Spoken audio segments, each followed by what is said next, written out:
હવામાન વિભાગે અમદાવાદ અને ગાંધીનગર સહિત સૌરાષ્ટ્ર અને મધ્ય ગુજરાતના જિલ્લાઓમાં વરસાદનું એલર્ટ આપ્યું છે.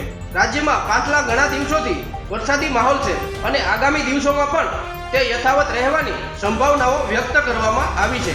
બનાસકાંઠા, પાટણ, મહેસાણા, સુરત, તાપી અને નવસારી એમ 6 જિલ્લાઓમાં 3 કલાક માટે વરસાદની વોર્નિંગ આપવામાં આવી છે, જ્યાં થંગસ્ટ્રોક એક્ટિવની સાથે 41 થી 61 કિલોમીટરની પ્રતિ કલાકની ઝડપે પવન ફૂંકાવાની સંભાવનાઓ વ્યક્ત કરવામાં આવી છે.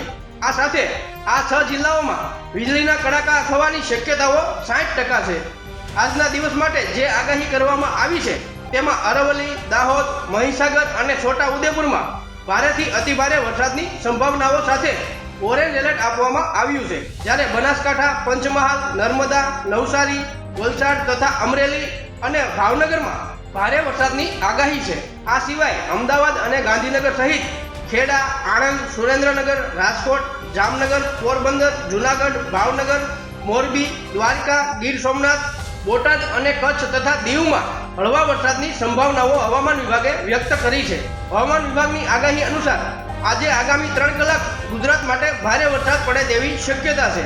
આગામી 3 કલાક સુધી ઉત્તર ગુજરાત અને દક્ષિણ ગુજરાતમાં વરસાદનું રેડ એલર્ટ આપવામાં આવ્યું છે, તેમજ ગાજવીજ સાથે અત્યંત ભારે વરસાદની આગાહી કરવામાં આવી છે. દક્ષિણ ગુજરાત, સૌરાષ્ટ્ર સહિત મધ્ય ગુજરાતમાં પણ અતિ ભારે વરસાદની આગાહી સાથે ઓરેન્જ એલર્ટ આપવામાં આવ્યું છે. રાજ્યના 6 જિલ્લામાં આગામી 2 કલાક રેડ એલર્ટ જાહેર કરવામાં આવ્યું છે. 41 થી 61 કિલોમીટર પ્રતિ કલાકની ઝડપે પવન ફૂંકાય તેવી આગાહી કરવામાં આવી હતી. નવસારીના વાસંદામાં 2 ઇંચ કરતાં વધુ વરસાદ નોંધાયો હતો. નવસારી જિલ્લાના અને નવસારી ગ્રામ્ય વિસ્તારોમાં ધીમી ધારે વરસાદ નોંધાયો હતો, તો નવસારીના ઘણા માર્ગો પર પાણી ભરાતા તેને બંધ કરવામાં આવ્યા છે. હવામાન વિભાગની ટૂંકા ગાળાની એટલે કે 26મી જૂન માટે સવારના 7 વાગ્યાથી 10 વાગ્યા સુધીની આગાહી કરવામાં આવી છે. તેમાં 6 જિલ્લાઓમાં વોર્નિંગ આપવામાં આવી છે, જેમાં ઉત્તર ગુજરાત અને દક્ષિણ ગુજરાતના જિલ્લાઓનો સમાવેશ થાય છે. આ જિલ્લાઓમાં વરસાદની ચેતવણી આપવામાં આવી છે, જ્યાં ભારેથી અતિભારે વરસાદ વરસી શકે છે. રાજ્યમાં 10 દિવસમાં જ સિઝનનો 25% વરસાદ વરસી ગયો છે. સૌરાષ્ટ્રમાં અત્યાર સુધી 26.27 તો મધ્ય ગુજરાતમાં 26.43% વરસાદ વરસી ચૂક્યો છે. દક્ષિણ ગુજરાતમાં સિઝનનો કુલ 25.24% તો કચ્છમાં 21.65% વરસાદ વરસી ચૂક્યો છે. અષાઢ પહેલા જ સૌરાષ્ટ્રના 11 ડેમો છલકાયા હતા.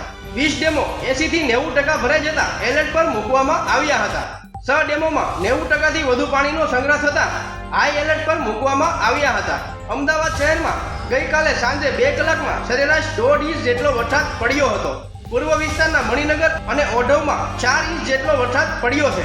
વિરાટનગર, ગોમતીપુર, રખિયાલ વિસ્તારોમાં 3.5 ઇંચથી વધુ વરસાદ પડ્યો છે. નરોડા, મેમકો, કોતરપુર, એરપોર્ટ રોડ, સરદારનગર, નિકોલ, રામોલ, કઠવાડા, જમાલપુર, લાલ દરવાજા, આસ્ટ્રોડિયા, ઘોડાસર, ઈસનપુર, વટવા અને જશોદાનગર સહિતના વિસ્તારોમાં 2 ઇંચથી વધુ વરસાદ પડ્યો હતો. વસ્ત્રાલના અંબાજી બાપા લેક અને રતનપુરા તળાવ ગાર્ડન પાસે પાણી ભરાયા છે. ભારે વરસાદ પડવાના કારણે અમદાવાદ શહેરના મણિનગર, દક્ષિણ કુબેર અને મીઠાખળી અંડરપાસ વાહન વ્યવહાર માટે બંધ કરવામાં આવ્યા છે. ગુજરાતમાં આજે પણ મેઘરાજાએ ધડબડાટી બોલાવી છે. છેલ્લા કેટલાક દિવસોથી રાજ્યમાં ભારે વરસાદને લઈને તારાજી સર્જાય છે. ખાસ કરીને સુરતમાં તો 13 ઇંચ વરસાદને કારણે જનજીવન ખોરવાયું હતું. ત્યારે આજે પણ રાજ્યના મોટાભાગના તાલુકાઓમાં ભારે વરસાદ પડ્યો છે, જેમાં સૌથી વધારે વરસાદ નર્મદાના સાગબારા તાલુકામાં પડ્યો છે. તેમાં 5.87 ઇંચ વરસાદ પડ્યો છે. સાથે જ આજે પણ સુરતમાં ભારે વરસાદ પડ્યો છે. બીજા નંબરે સુરતના ઉમરપાડા તાલુકામાં વરસાદ પડ્યો છે. અહીંયા 5.83 ઇંચ જેટલો વરસાદ પડ્યો છે. આ સિવાય તાપીના કુકરમુંડામાં 4.32 ઇંચ, નર્મદાના ડેડિયાપાડામાં 4.29 ઇંચ, મહીસાગરના લુણાવાડામાં 3.82 ઇંચ વરસાદ પડ્યો છે. ભારે વરસાદને લઈને આ દરેક તાલુકાઓમાં લોકોના જનજીવન પર માઠી અસર પડી છે. ઘણા બધા તાલુકાઓમાં ભારે વરસાદને કારણે જળબંબાકાર જેવી સ્થિતિ સર્જાઈ છે, જેના કારણે લોકો હેરાન પરેશાન થઈ ગયા છે.